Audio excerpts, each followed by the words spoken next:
Ešte počkáme. S tým sa nehrajte až tak. Jaj, nemusíte, že každú jednu bodečku.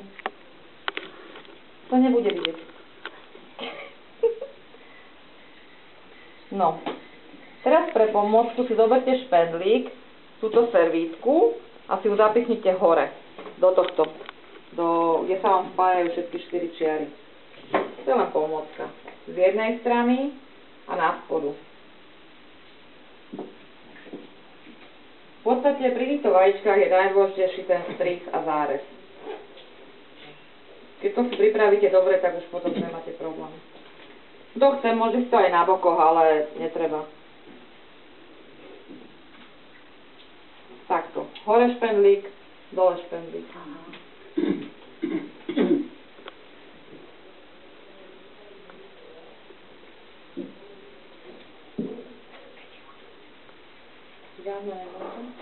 Také tichučko je to, tu dávno nebolo na kúzle. Alebo sústredené. Áno, to je zvláštne, sa mi to páči veľmi. Majka, máš špendlíky? Dobre.